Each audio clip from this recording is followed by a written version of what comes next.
Hello,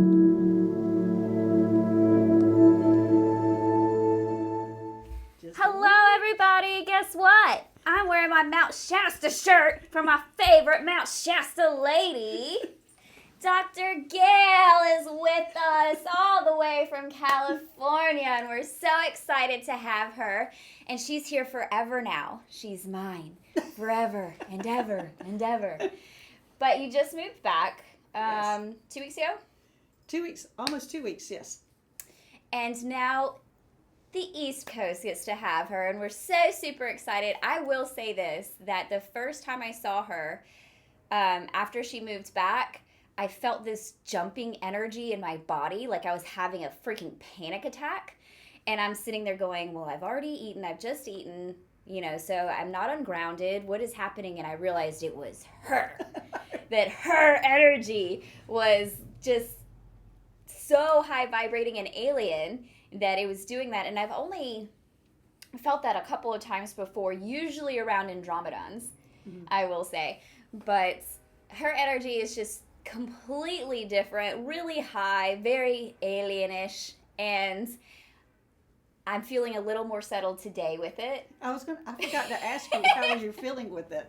I'm a little more settled today with it, but my vibration could be higher, or, because we were working together in my dream last night, Right. or it could be that you're not currently channeling. No, I'm channeling. Oh my gosh, okay, so I'm going to say that my vibe is just higher. So we can connect a little And I think that easier. might have been part of the dream, was going through all that. Yeah, so it happens probably around 5 o'clock a.m. this morning, because we had a big storm come through last night and into this morning. So thunder, lightning, and the kids are in my bed at 4 a.m. and it was a whole thing. But I think I finally fell back asleep around 5, and I dreamed that I was at this big facility where Gail was going to have a medical procedure done, and I was going to go work on her. And then all of a sudden the dream kind of switched, and when I finally found you in the dream, I realized that you were working on other people, and there were sick bodies all over the place, and I was going, ew. Because most of them just, I remember the feeling of the bodies. Right. Like they were big men or older men, and I remember their toes. They were military men. Yeah, I guess so. So anyways, it was a weird dream, and I remember the ick feeling, and I text her when I woke up, and I said, this was my dream, and she said, I understand it. I'll see you in a little bit. She said, I get it. Do you want to explain any of that? Well, it's probably, everybody's going to go, what are you talking about? No, I deal with the ETs and the aliens, or their galactic friends, and I work with them. And this was one of the spaceships that I work on that is a trauma center, and it's called the Athena. And I have actually used to be in charge of the Athena, and I have moved away from it. And it is a trauma center and a military, and the spaceship splits off whenever there's a big event happening, say a war or something that's happening, that it'll split off. The military will go one way. Actually, the military goes to Alabama, and the medical one goes to Mount Shasta. Okay. So it splits, and so the Lemurians in Mount Shasta help with all the traumas that are coming in. Actually, they come in and they help disperse where the people need to go in the spaceships, because there's a lot of different spaceships that are hospitals. Like there's a Palladium one, there's a the Astro Medical one is a combination of what type of ET or alien it is. And so anyway, what I was doing was going in, and what I do is I go back and help, and there's a big trauma. I'm not on that spaceship anymore, and I also go back and train. So what I was doing is I brought Mary on to help, and so I was giving her an orientation. So she had to see the ick part of it to see where it was coming from. And so anyway, what she's going to be doing is working with people's souls, and how the Athena works. As I said, it's a big trauma. Now it goes 24 hours. It works. It does surgery. It does everything for 24 hours. But they'll bring in all these people, and they have a decision to make. I have a team that goes in and helps them, a counseling team that goes in and says, Do you want to stay in your body, or do you want to go in a different body, a different planet, a different whatever? So they do a planning scenario with them. And so the ones that are going to not stay in their bodies, bring in the transition team that helps them transition into another body or a different place. Anyway, the transition comes in, and that's a whole team that just takes them away. The one that we deal with the most are the ones who decide to stay in the body, and so we have to fix them. So we have to repair that body, and then when it comes to repairing The cats are repairing the bodies, there's two different types of tanks they go in. The ones that almost looks like a whirlpool, and they go into like a fetal position on their side and have tubes coming off of it. Or there's also the cloning tanks that are what you see all these ET movies. You know, they're tall and the clones go in there. So we repair their bodies, but the big thing about that, we separate their soul from their body while it's being repaired. So their body goes up and sits up there and watches what's going on. So we have to do a lot of counseling, because if it's the first time that has happened to this soldier or this person, some of them freak out. I would imagine, I can understand they freak out. So Mary's job is going to be helping those people, putting their souls back together, or helping those souls that are sitting up there waiting for their new body to be fixed or repaired. So her new job is, so she has to see everything, how it happens. And so, but that's where she won't be in the ick stuff. She will be in the repairing stuff. And it seems weird to say the ick stuff, because I was a nurse and I've done so much stuff in hospitals and different things like that. But I just remember the feeling in the dream, because in the dream, like, there were different rooms and I was in a bed at one point, but all of these like big men with like their feet out were laying in the bed that I was thinking about laying in. And now I just knew I couldn't lay in it because they were in it and they were sick. Like, there was something energetically wrong or something that I could sense, and it was just like not wanting to be enmeshed in that energy. But one thing you said was very interesting, because you said I would be putting the souls back together. And one thing that I learned a few years ago, you know, my mom passed on when I was young, and then she came back, her soul came back to do some work with me, and the work that we were doing together was learning how to defragment souls. Because sometimes souls fragment, from what she said, souls fragment sometimes from dealing with angels or higher energies when their human mind can't process it. Right. And the soul fragments. So I found it very interesting that you said put the souls back together during this process. Well, also, the other part that we're doing, like, you know, if we have a trauma here in the 3D world, it sticks with us. It takes a physical, mental, you know, everything. Well, also, what's what we do there.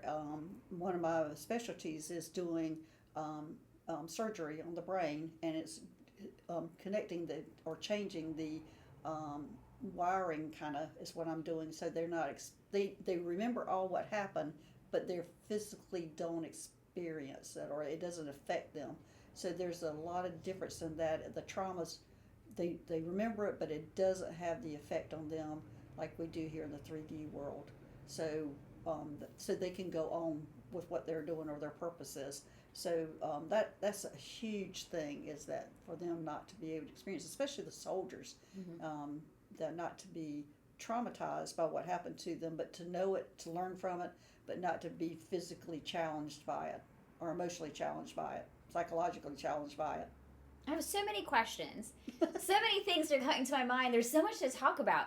But before we get too far, this is Dr. Gail, alien medium and starseed healer. Her YouTube channel is Skywalking with Moon, and her website is drgailstarseedhealer.com, drgailstarseedhealer.com, and the email is drgailstarseedhealer@gmail.com, and I'll make sure that all of this is in the description box. If you're new to Dr. Gail, which most of you shouldn't be, because I talk about her a good bit in my sessions, we do lives together, and I refer people to her sometimes. But if she is new to you, I will also, there's going to be a link, you know what my website is, www.therusticraven.com, or Earth and Star Wellness Center, and she's actually on the Rustic Raven website, so you can just scroll down and click that. She's not currently taking appointments because she's just had a big move and lots of stuff like that, but you can always just send an email or catch her on her lives. On her YouTube channel, she has the Solaris Healing Center for people who need healing done, for people who need to ask questions. She does different lives. So she actually is a huge resource for alien knowledge and answering questions and getting what you need on the YouTube platform separate from sessions right now. So gosh, the last thing you said just brought so much to my mind around why do we need alien soldiers, and implants came to my brain because you were talking about brain surgery and all that kind of stuff. But I want to back up a little bit because this is about you as the person, as the medium. And when we encounter someone like you, because there's not that many, like you have a very specific niche. So when we encounter someone like you, we have so many different questions, but we don't always just stop and appreciate you as a person and where you came from. And so those are the main questions I want to get to today. Did you always know that you were medium? Did you always have experiences? I've always had experiences, but I did not talk about them, or if I did, it was always to my sister, who doesn't remember any of it. She blocked it out. She blocked so much of it out, and but I knew whenever people who passed, because they would come to me, and my first thing that I knew about is smell. I could always smell them. I knew when they were around. My mother always smelled like watermelon. My uncle smelled like cigarettes, and anyway, so I always knew when they were around. But I thought that was normal. And even being a nurse in the operating room, I saw a lot of death, and I always knew when they were passed or who was coming into the operating room who had given up. I could immediately knew who had given up, who was not going to survive the surgery. And but also in my childhood, I had, as I said, Mary, I had a wolf living under my bed, and of course nobody could see that wolf, and it was there protecting me. And I was afraid that if my father came in the room, it might attack him. I'd tell my sister not to let her arms hang off the bed or her feet or anything, because it might bite her. And but they don't remember, or my sister doesn't remember any of that. She doesn't remember anything that I was talking about. But as I said, so I didn't talk about it a lot, and it didn't start coming to me full force, because I've always been a caretaker. I've always been a nurse, and then I became a chiropractor. I've always been taking care of people, and then I took care of my dad with dementia. And when all of a sudden all that stopped, then everything started coming to me. When we went in with COVID and my dad had passed and I wasn't taking care of anybody, and I thought, let me try this meditation stuff. And then and it worked.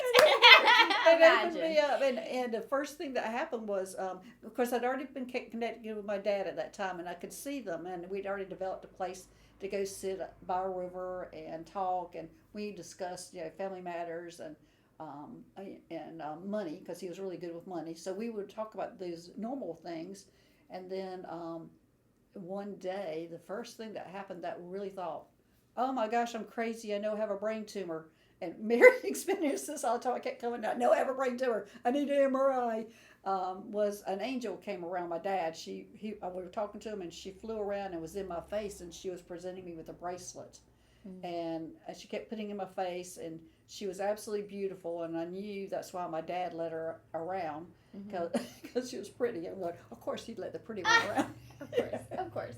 And so she was presenting me with a bracelet, and I came flying off my couch, because that's where I was meditating. And that's when I came over sheepishly to Meg, which is a friend of mine and her mother-in-law, and saying, I think something's wrong with me. And she was the only metaphysical person I knew, or openly metaphysical. So I asked her, she kept going, I know you're fine. And then I'd come in after I'd meet an ET, because my dad allowed me to meet all these different things, making it okay and safe. And so every time I'd meet one, I'd come over there, and there's Mary, and there's Meg, and I'm going, I know I'm crazy, or I have a brain tumor. I need an MRI. And I went on for probably 6 months, and then finally I went, okay, if I'm going to die, this is the way I want to go. I can't ask for anything better. Mm-hmm. So you were saying your dad's spirit, but that was normal to you because Yes. you saw so many ancestors throughout your life. Right.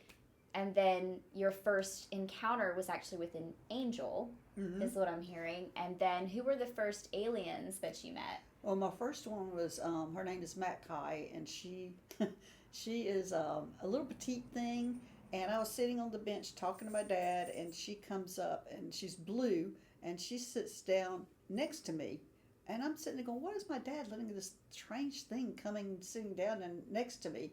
And she was a little chatty Cathy. She was real friendly, but the most thing is she had a head that went up and around, almost like a crown, but it shook when she talked. Like Jello. Like Jello, yeah. I call her a Jello head. She's an Arcturian descendant, but I was sitting there going, watching the head move and going, why is my dad allowing this to happen? But she was the friendliest, nicest thing. Mm-hmm. And then she left. And then I would meet him again. And the next one I met, her name was actually Mary. And she was a gray hybrid. And she was very, more serious, but very warm. And so I met her. I met a reptilian named Carl. I met all sorts of different ETs. It was like a parade of ETs, and I kept running over to Meg. MRI, I got a brain tumor. Something's going on here.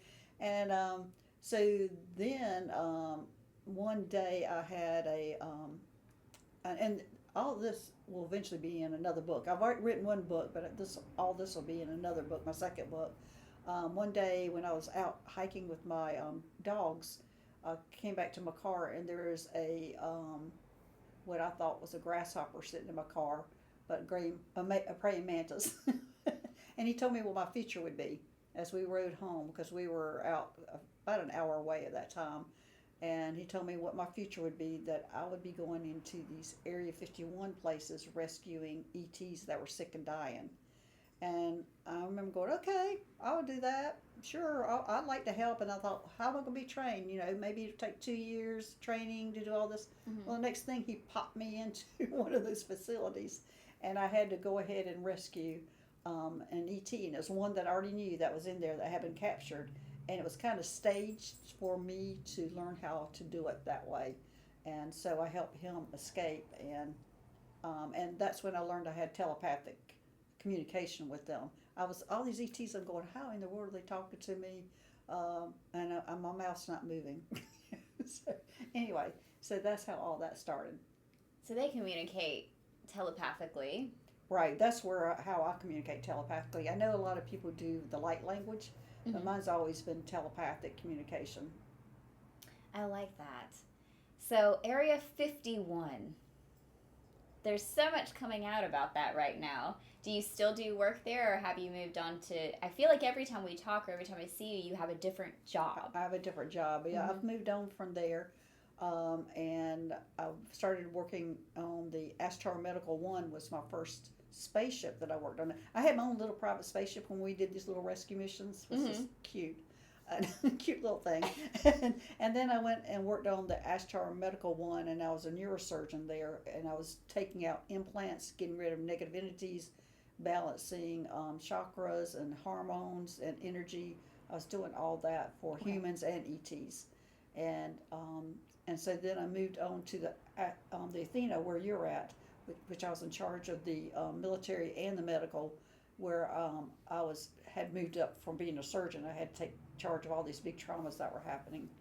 And then the next is I'm in the spaceship, the Alphabet, which is a triage, watching where all these patients and things go, which hospital they're supposed to go at. And I'm calling hospitals, but they're spaceships, and they don't call them hospitals, but people are more familiar what that would look like, because that's what they look like. Mm-hmm. And now I'm moving on. I'm not exactly sure what this next one is. I've been channeling a being named Bizaar, and he's in the 7th dimension, and he's been raising my vibration and helping me move up to work with another group, which is called the Z group, and they are Zeta Reticuli, which are grays. Yeah. And so I'll be working in the 7th dimension now. And when I was channeling and working in the 7th dimension, that's when I was shaking. I was shaking every time I was trying to work with him or channel him. But when I was going into the fifth, that's when I was nauseated. It took me probably about 2 or 3 weeks to get used to that when I was going to fifth dimension working, and now it's seventh, and I was shaking for that. So I physically show symptoms on when that's happening. When you're going through all those different levels. So I still have the same questions though. Okay. I think we can probably start with let's start with the military. Why do we have alien military? Okay, so for like Area 51, we know that aliens come here and sometimes there's crash landings or their ships are captured or things like that by our government. Right. So I feel like we can kind of figure that one out while you were rescuing them. But what's the military got to do with the aliens, and why are they in this facility where we're helping them heal and changing bodies? Well, like when we have to go in and rescue, it's a larger rescue mission. Like one of the rescue missions we had to rescue 10,000 children. So the military has to go in to rescue them. We are on the medical side where they'll bring them in, but that's how the military works. And it's getting rid of the negative entities or the negative influences that are here on this earth. And so they had to go in, get the children, and bring it to us so we could take care of them. The alien children. These were actually human children. Human children that alien military went in to rescue. Mm-hmm. Wow. So they're the military. They're all then rescuers. This doesn't have to do with a war or anything that they're actually fighting. Right. Well, I'm not associated with that part of it, but yeah, Okay. there are some out there that are doing wars and trying to keep us safe. And so, but anyway, but the Athena is actually just more humans because it's in charge of North America and South America, and so that's why it's more of a human thing that they're working with. But yeah, the military is also off-planet military. I just don't deal with them. Okay. Do you want to dive into the military that is fighting wars or what they're fighting against, or do we just not even work with those people? Well, I don't work with those people. I'm just working, or both of us are just working with the ones that are going in for a rescue and medical, and we sit back for the medical and bring them to us. So I haven't done that part of it. I'm hesitating because I have had a life of doing that as an Arcturian. I've seen myself that I was in the military and it was off planet as an Arcturian doing that. So I have that experience. That's why I was able to be in charge of all that. I think the big question is Earth in danger? Not now. Not now. Okay. Beautifully vague. I love it. Because that's what it sounded like, that these aliens were protecting Earth from other aliens. Right. And I do get this sometimes, and I've noticed that even TV shows that are trying to incorporate different aliens, they always make the reptilians or draconians the bad guys. And we know that they have a reputation because of their past, but are there actual alien bad guys like that? Every group, there's bad and good, just like everything. There's the good and bad. So reptilians do have a bad reputation, but I would say because there are probably more bad, like say the Palladians. Palladians you're going to meet are mostly good, but there is going to be a little segment that are bad. We just don't deal with them or see them. When it comes to the reptilians, it might be 50% bad and 50% good, and that they have tried to come and take over Earth, so they've had to be dealt with. The draconians, I can kind of consider them the same as the reptilians. They're my hardest ones to deal with when it comes to getting rid of them. If they turn out to be a negative entity and it's a draconian, they're hard. They're difficult. They're super strong. So each group has some negative, but I think that's just how everything works. There's the yin and the yang, the bad, the good, the whatever. Something is coming up for me about the Anunnaki. Do you know anything about the Anunnaki? Well, it's just that they were the original ones that helped us develop, and they were the purpose was to enslave us to work for them, and then we kind of went away from that. And anyway, that's more the Anunnaki. They're kind of our originators, our developers. So are they their own alien race, or was there a particular alien race on Earth we just called them the Anunnaki? Well, that's a good question. I'm not exactly sure. For some reason, I see them in my mind. They're showing me is they're giants, and they're actually human giants. Yeah, yeah. But they're not originally from Earth, but Right. they claimed Earth. They claimed Earth like this is ours, and we're going to develop these people who are going to be slaves because we need. I think it was the gold that they were needing to help them on their planet. So they created us to be slaves for them, and we didn't stay slaves because we developed. We came our own free will or whatever. We were able to fight back or develop more, and then we had other influences coming in, to help us and get into the genetic pool also. For some reason, when we were talking about that, the Draconians were in my brain. Even Andromeda was in my brain a little bit. So I was just curious if you knew of any ties between all of those races. I'm almost seeing like a triangle here to Earth with the Anunnaki. So I was just curious if you knew anything about that. But it's crazy how everything kind of fits together because, of course, I end up with clients who have Anunnaki. I end up with clients who have reptilian, and I had one client who I think could speak reptilian, and it scared her. She never came back. Never came back. But, then there are people who have to like deal with the fact that they've done that their starseed origin has done negative things to humans or to Earth. But even as humans doing ancestral healing, we have to deal with the fact that our ancestors have done negative things to humans and to Earth. So there's a lot of ancestral trauma to be healed even in the starseed realms. Right. Well, I mean, a good example of that are the Greys, which the negative ones are not around as much right now. But when I was first meeting the Greys, in fact, it was Meg who had a trauma from a Grey. And they were coming in, meeting her, wanting to know if she was okay to talk about it. And they were saying what they did when they were abducting people. And this is way in the past. They're not doing that now. It was the same as our dark past of when we had slavery. So they compared their dark past to our dark past. So, yeah, it's just we all have a dark past. Interesting. Why were the aliens abducting people? Well, they were doing the DNA, and they didn't have as many feelings at that time, so they didn't recognize that we had that this was traumatizing to us. They didn't realize that they were traumatizing the humans when they were abducting them. But it was like more genetic studies, and also they were trying to where we have a lot of gray hybrids, which is what we deal with the most. They were trying to get back their emotions and their ability to have children and things like that. They were trying to get all that back, so they were messing with the we're considered sturdy humans. They tend to be frail, and whereas humans tend to be more solid and muscular. So they were trying to mix our DNA to make them stronger and fertile and develop more emotions.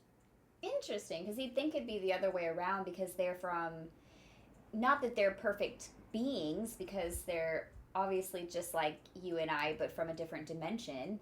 But you'd think that because they're from a higher dimension that they have more intelligence, more emotional intelligence, better bodies. You would think those things, but they actually wanted our genetics. Right, because they took theirs too far. So they were trying to backtrack. And they had to backtrack. They had to find another species. There's so much. It keeps just winding around and around and around. So let's just back up from all of that, because we're going to end up just imploding our brains, melting out of our eyeballs. But backing up from that, let's talk a little bit about implants, because you've mentioned that a couple of times when we were talking about brain surgery, and then later you talked about implants when you were on the Ashtar. So tell us the purpose of an implant. Well, there are negative implants and positive implants. The positive ones are the ones that they can give us direct information and be connected. Like, I have an implant, you have an implant, and that's why we are so connected and can get information directly from them. I know when my left ear is ringing like crazy, That's when the information is coming in, and it'll be settling down when both my ears are ringing that I'm getting ready to do some kind of mission. So I kind of recognize what's going on.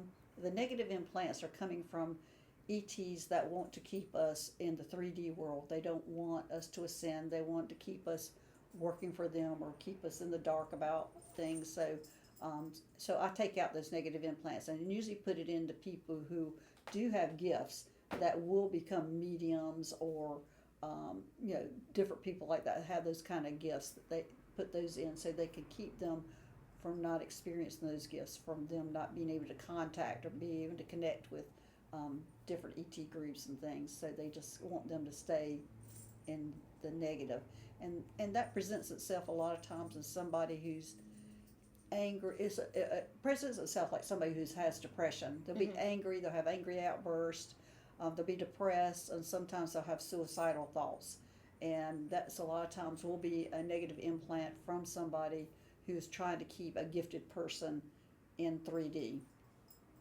Can these implants be put against their will? That might seem like a silly question, but I ask because of an experience that I had where it was actually up to me.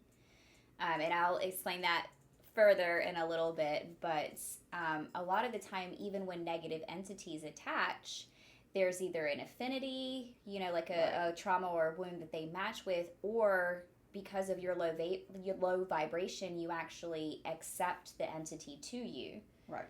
So is it the same with negative implants? Well, and negative implants are not always, you don't always agree to that, but it usually is, they'll attach when you're going through a difficult time in life and your vibration is low, and that's when they'll attach. On the ones that are positive, I think we all agree to it on a certain form, like we're up on the spaceship and go, yeah, I want a positive because I want you to give my information. I think we do agree to those, and we agree to whoever it is we're wanting to connect to. Okay, but these things can be easily removed. Yes. Okay, so Gail was the one who taught me how to remove an implant years ago, and because I started seeing them in people, I was like, I see like this little square thing inside of their third eye space, and she's like, yeah, that's an implant. Just take it out, So then I noticed that an alien being would be with me sometimes, and they would like go in with this really long thing and take it out and put it on this little tray and put a lid over the top, and it'd go poof, and like explode it into nothingness. Yes, those little jar. I love it disintegrates. Yeah, that's the word. It disintegrates into nothingness. So interesting. So you see it the same way? Yeah, and Clarice is the one that helps you. Her name's Clarice, and she is a gray hybrid, and she's the one that helped me all through that, and she was my medical assistant, and she's the one that's helping you.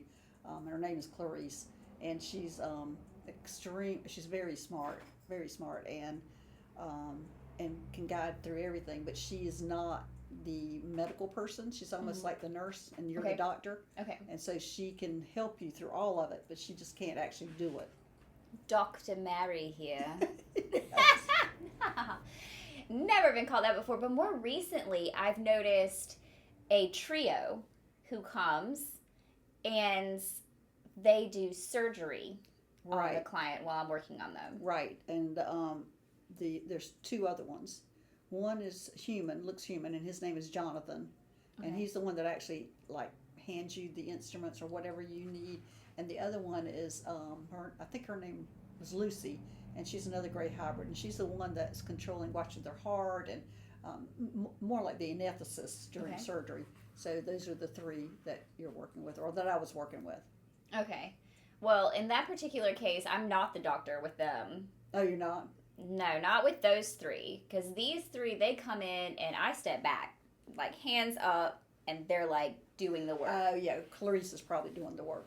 Yeah, they are like digging into these people's bodies and the spine. Jonathan was there to learn how to do it. Mm-hmm. So he was the one assisting. So he was actually there learning how to do it. And actually, he's one of my hybrid children.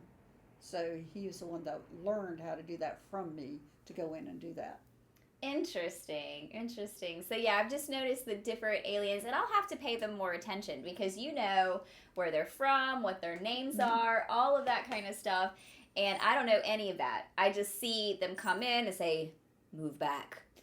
And I just move back, and they just like do that, or they come in and they offer the little device to implode everything, and I know what I'm supposed to do, but I don't even see the color, or I see a general shape, but I see more in grayscale anyways, sometimes with blue. So I'll have to pay them more attention and thank them for their service since they're friends and people that we work with on a regular basis. The very first implant I pulled out, I was so angry about how it had affected my patient that I took it and I threw it down on the floor and I was stomping on it. Just going through it. And Clarice comes up and has that jar that you put it in that it disintegrates. She's going, Dr. Gail, this is how we do this. You don't have to stomp all of them to death. I started laughing at her going, I said, I know. I said, I just had to do it. It's just a human emotion. Well, let me ask you this then, because I've also noticed recently that sometimes what I'm removing from the third eye space looks like a worm or like a fat, wiggly caterpillar type thing. And it came to my mind when he said he threw it down and stomped, because when I take this thing out, I'm very careful and fully aware that if it doesn't go straight into the imploder, that it could go back or wiggle into somebody else. Right, exactly. You're right. Do you know what that is? Have you encountered that? Well, I've encountered all sorts of things like that, but the hardest one, and that's more of a negative entity than an implant. Yeah. Okay. The hardest one I did, I'll never forget it, that I pulled it out and it went into thousands of pieces. It looked like fireflies all over. The entity or the implant? The entity. The entity? Oh, wow. It just went all over the place. And I would never forget it, because anytime I'm having to deal with something like that and it's really fierce, I turn into an Arcturian and I have a sword. And Clarice had one too, and we were in there just trying to get all these little pieces. We were in there swinging at it, trying to get it all.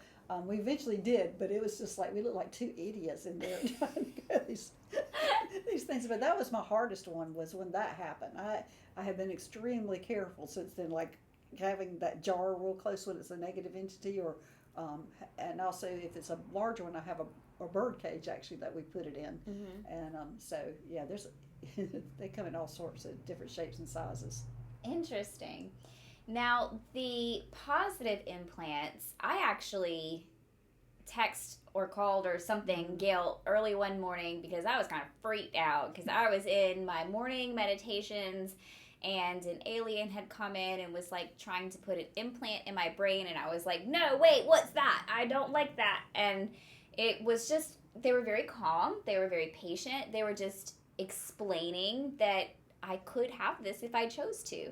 And at the time, I think I had a lot of human fear, because I didn't want my free will to be taken. I didn't want to be overridden. I didn't want to be different. I had a fear of the change, of what it would cause or what would actually happen.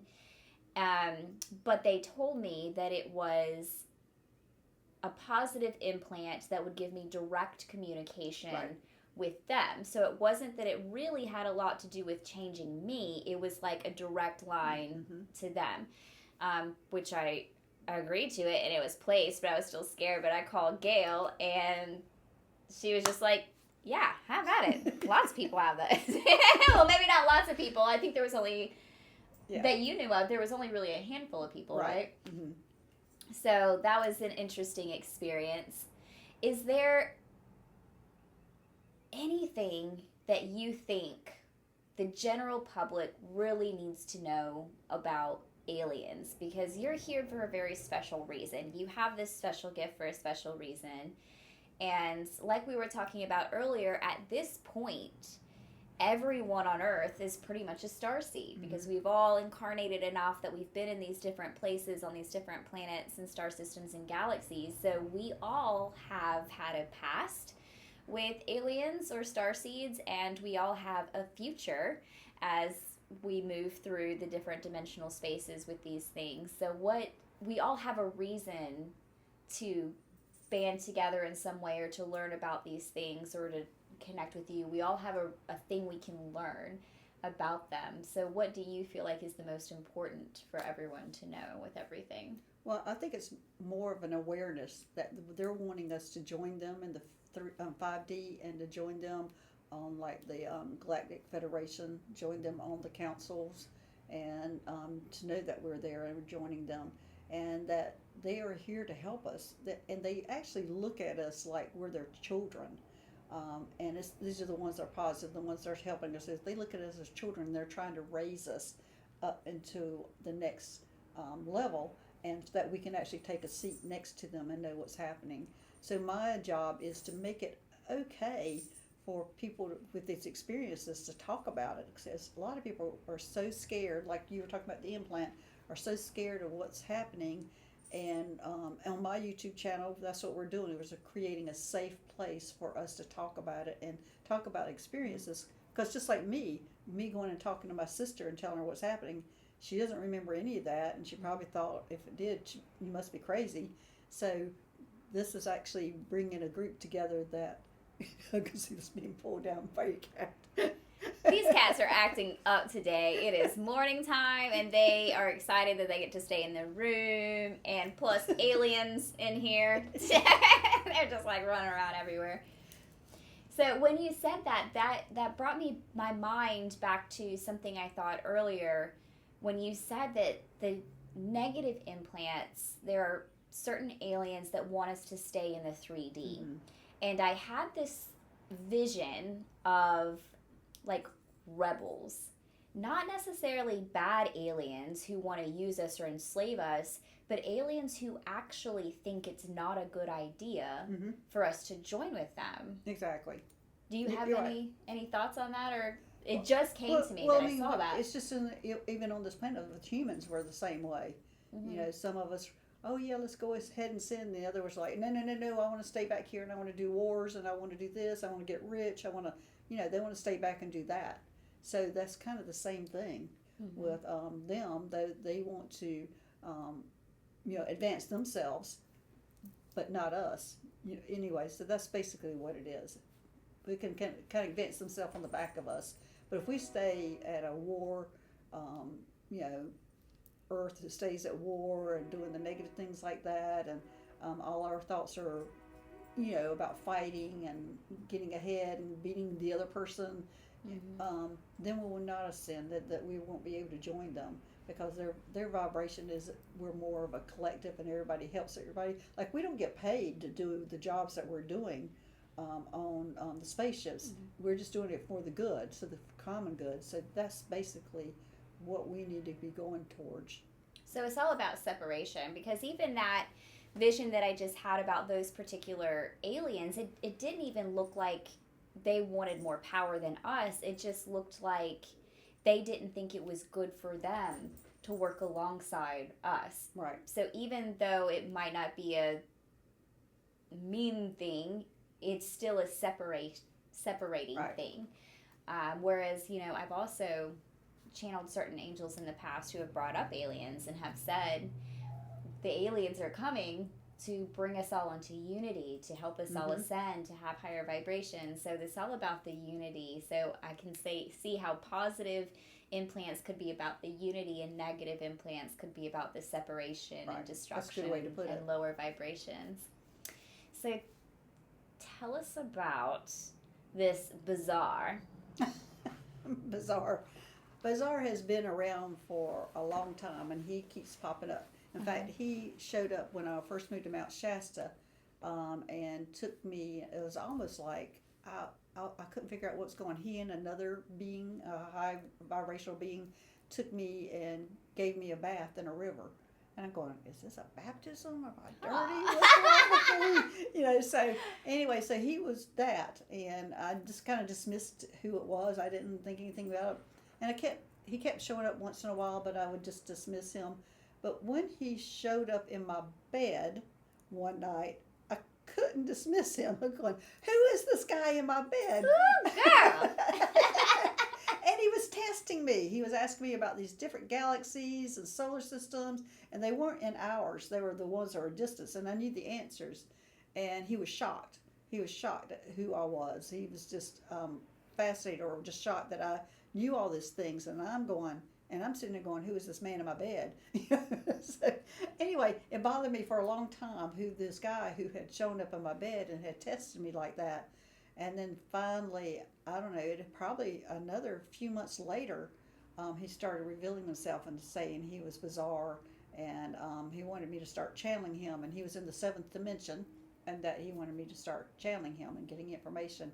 And I'm thinking, I'm not that kind of person to channel and give all this information. That's not me.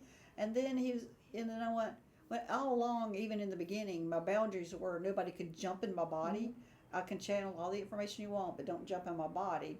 So he and I made an agreement that he could sit in my lap and whisper in my ear the information, but he can't jump in my body. I don't want to be a trans channeler is what my line is.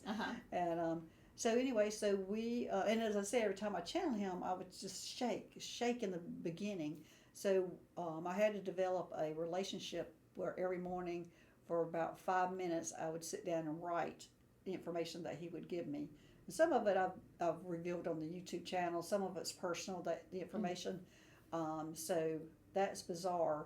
But then I have found out later that he's actually was getting me used to being in seventh dimension, and that I'm going to be working with these guys that are the Z group from Zeta Reticula, and that I'll be working with them. I don't know fully. I just know it's going to be in the medical realm, but I think I have to settle here in Florence a little bit before that's going to be revealed what I'm going to be doing. Or I could be doing it since I'm training you to take my place. I guess it's coming up here really soon now. So his purpose here on a personal level was to train you to be in the seventh dimension, so that you can move on to your next job. Did he have a collective reason or purpose for being here? Because he's giving you lots of information that you're able to share. Well, I think he's just been around me, and also for me, this is my third time doing this, third planet that I've been on, and I was on Arcturus, Pleiades, and then here. And I travel with two beings. I'm the one in the physical human shape, and so it turns out he's one of them, and the other, I have another one that we travel as light beings, and I can see us traveling from planet to planet in light beings, and then I can see myself putting on like a uniform. Like when I went and visited the whales, I took off my human body, hung it up, and put on a whale body, and then went swimming with the whales. I know. Interesting, you body snatcher, you. Yes. It was hanging on a rack. They rolled this rack in. So I unzipped my human body, put it up, and then put that whale body on. That was great, swimming with the whales. That actually makes a lot of sense, because sometimes people feel like they've met an alien inside of a human body. Like they're like, I've met a person, but I know it's an alien. And that would make more sense to me than the thought that aliens just jump into human bodies and move their souls out, or something like body snatching, that they actually just have a human suit that they can just zip up like they designed it themselves. This is the human I want to look like, and they just have a suit that they can walk on Earth in. Right. That makes a lot of sense. I think that makes us all feel more calm, a little better about that. Well, I do think when some people who decide that they want to leave their body, that the alien might come in and take over that body. But that's, again, a choice. A free will decision. Right. I've got you. So, can we ask Bizaar a couple questions? Oh, sure. Yeah. Where is he now? I felt something like, I felt it in my stomach. He's huge. He's huge. Yeah. He's giant. And when I was on the Jeff Mars show, he showed up there again. And as I said, he has kept showing up, and I just know he was. But he put his hand, this humongous hand, on my shoulder and told me to calm down, and then walked off. And I was like, who was that? I mean, because his energy's so Have big. you told that man not to ever tell you to calm down? that doesn't work? It has the opposite effect? Actually, it did. It did help because it distracted me because of who Right, what was happening? Yeah, what was happening? Because here I am. Jeff is asking me these questions, and he puts his hand on us and tells me to calm down, and I'm sitting there going, who, and whatever, Anyway, so it distracted me. So did Jeff ever have like the final answer? Did you ever get a brain scan done? No. Well, I have had a brain scan done, and I'm okay. She has had one done, and she is normal. She's okay. I'm normal. This is real. So, okay. Let's ask a question. Just because of the way that you said you met Bizaar, can Bizaar tell us anything about the solar systems outside of the one that we live in? And if he needs more specific questions than that. Okay. I don't know why, but I just felt him say, be specific. Yeah. How many solar systems are there? On the seventh dimension, when they're on the seventh dimension, they don't get the human nuances like the fifth dimension. Generalizations. Yeah, the fifth dimension, they do get some of that. Not a lot. But the seventh dimension, they're just like cut and dry so far what I'm getting. Because I'll make jokes now, even though he does have a sense of humor. The Z group, they don't get any of that human stuff. I'll make jokes and they go, right, nothing. And I'm starting to get that jumpy feeling in my chest again. Because he's here. Yeah, well, I can feel him more easily, and I can almost hear certain things, like little tendrils that go past you a little bit. I can pick up certain vibes from. Okay, so how many star systems are there outside of ours? He's saying millions. Millions. Oh, I didn't know that. Are any of them different colors than ours? Yes, he's showing me all different colors. He's showing me a blue, purple, a yellow, an orange. Yeah, they're all the different orange colors. one. I want to hone in on the orange one. I don't know if I have a specific question about that, but for some reason I'm picking up that orange one. Is this an inhabited universe? Yes. In fact, he's saying the reason why you picked up on the orange one is very human-like. Okay, so it's something I'm capable of picking up on. That's what he's saying in your little 3-dimensional space. Okay, will we ever be able to make contact with that orange universe? Not in our lifetime. Interesting. I want to know everything about it, but I don't know if he needs very specific information. Well, what he's telling me is that you can channel that because now you've got a connection to it. Gasp! Okay. Does it have a name that I can connect in with? In human language-ish. Well, he's showing me, it's almost like the chimp name, like the Argunza. Write it down. Let's see these letters he's giving me.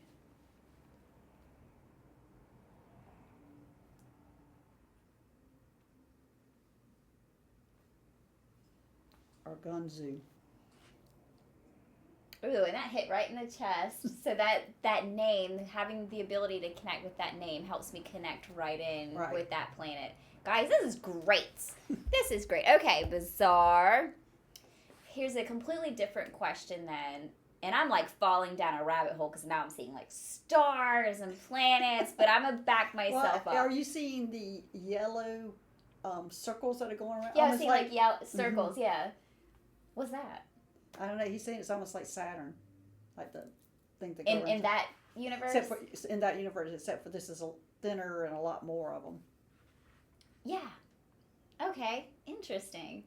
But I'm going to back up from that because I have a different question that I feel like is important to talk about if he'll humor us with this. Can humans mate with aliens? Yes. Well, that has been going on all along, that humans have been mating with aliens. I mean, even in the way back years, they were coming down, giants would mate with the women. So it's been going on for... That sounds horrible. I know it does. How do you give birth to a giant if you're normal? That sounds awful. But that would be probably the Anunnaki he's showing me. Yeah. Okay. What's the purpose of mating with a person, and is this always consensual and known? He's saying mostly consensual, but he said there are groups that it has not been consensual. But again, this way in the past, the beginnings, and he was saying we started off as an experiment. That humans started as an experiment. Right. Do we know with which group of alien? Yeah, I think it's the Anunnaki. Okay. So we started as an experiment, and why do we mate with the humans? Why do they? Why did they? Yeah, I don't know why I said we. Did he jump in my body? Well, when they were doing the Anunnaki, is they developed for us to be slaves, so they were developing humans. So I think they were going back and mating with them, just playing with the genetic pool. So why do aliens mate with humans now? Oh well, I can go by the Greys. The Greys mated with the humans because they had gone too far in their civilization, that they had lost their ability for pregnancy. They'd lost their emotions. So, and they had lost, and they were very frail. Mm-hmm. So they thought that they needed to back up, still stay in that dimension, but back up and bring in some human gene pool, because the humans are sturdy and we're emotional and we have the ability to have children. So they were wanting to try to bring that part about it, and they're trying to find a balancing act. So that's why we have the gray hybrids now, which are more human-like, but they are still in the fifth dimension, and they are able to have, some of them have emotions, and some of them have human-like emotions, and some of them are able to have children. So they have succeeded in that, and they are sturdier. They tend to be taller and a little sturdier than a gray. Are there moments when aliens and humans just fall in love and decide to mate? Yes, that happens all the time. Okay, all right. So it's not always just for a benefit or a reason. There's emotion involved. Now, these children that are born, are they like human children with alien energy, or are they just energy? It's all of it, because I was really involved at one time on the hybrid program with the children, and there's different aspects of it, and it's always using a human woman that can't have children, and it is free will. And so there's whole different areas, but a lot of it was that they couldn't have children. They especially can't have twins. So they would make an agreement with a gray or gray hybrid who can't have children, and a human woman who can't have children. And they would genetically fix it where the human would have twins. One would be gray-like and would go with the gray mother. The other one would be human-like and would stay with that mother. So and then usually you had to deliver it by C-section. So there was that, and also the ones that are being born that look human-like, we'd also bring them down to Earth and get a human family to adopt them, to raise them as human. And they look human. They do have a different IQ and different things going on. But there's all sorts of different things on those programs, and I was real involved in that for probably 6 months to a year when I was doing all that. Little gray baby, so cute. Oh my gosh, that's so interesting. And Gail, they're tiny. I mean, they're tiny. They're only like 2 pounds. We're 6 and 8 pounds, and they're only like 2 pounds. That's like a hand. Yeah, it's like they're tiny. This big. And you've told me before on your channel, I think, that I have alien babies too. And I haven't really connected in with all of that to see any of that kind of stuff. Is that from this life or from past lives? You will. They're telling me when your children here on Earth get older, because right now you're like, that you will meet them. Okay. Are those children, were they birthed in this lifetime, or they were from past lives that they're just there? Well, this is another thing that I discovered. I don't know, they showed me this picture, and I wish I had brought it, but all these lifetimes are going on at the same time. And they showed me 2 circles. One goes clockwise and the other goes counterclockwise. Our soul sits in the middle, and a fragment of each of our souls takes on a different lifetime, what we want. When we have a bleed through and we see what's going on, one of these 2 lifetimes overlap. And one might be big and one might be little. One's more important than the other, but it's continually circling around, one going one way, one going the other way. And so when we're seeing, and then we just associate, say if we see them, we're dressed like in the past, we assume it's in the past, but it's actually going on now. Or if we see ourselves dressed as a future, it's just going on now. They're all going on at the same time. That's very interesting, because at first that reminded me of like interdimensional lives, where anything that you could have ever done is possible and happening right now. Right. But the more you kept talking and I visualized it and tapped in, it's almost like this. Like when we go into a life, part of us is here in this realm and part of us is in fragments. Our soul sits right in the middle, and each one of these lifetimes are fragments of that soul that sits right then in the middle. Interesting. That's a visual I haven't had before, so I'm going to allow myself the freedom to explore that at some point. I did a short video, I think, on that, showing that picture, because I'm not an artist, and I just drew it out in different colors, what they had shown me. And so I did a video because I thought it was important for people to know that it's just a bleed through that we're seeing. I think one day we'll be able to know all of it and be able to bounce back and forth. But again, I'm not sure that's going to be in our lifetime. And so this is also how people are able to do work on the spaceship without consciously knowing that they are. Yes. I'm saying I do consciously know. You, but there's a lot of people who don't. Right, most people don't. And I'm not sure why I'm allowed to know that. Well, because you're our leader. You're our alien leader. Alien leader. Gail is the queen of the aliens and here to lead us all through aliendom. To make it okay. That's all I'm doing, is making it okay. I love that. Well, thank you, Bizaar. Thank you, Gail. Is there anything else that you feel is important to say or put out there, or that you want people to know? No, just to know that most of the aliens here are here to help us ascend. And whenever you're having an experience, don't just negate it. Think about it. You can either come to my channel, talk to me, talk to Mary, and go ahead and just talk about it. You can talk about it to your friends, and they're looking at you crazy. Doesn't mean it didn't happen. So, and it could be a bleed through from another life, but that's basically want to let you know it's okay, and it's okay to start talking about it. Thanks, Gail. We're super excited that you were with us today. And now me and Gail are going to turn off the camera and have a party, an alien party. Yes. Bye, guys. Bye. Thanks, Mary.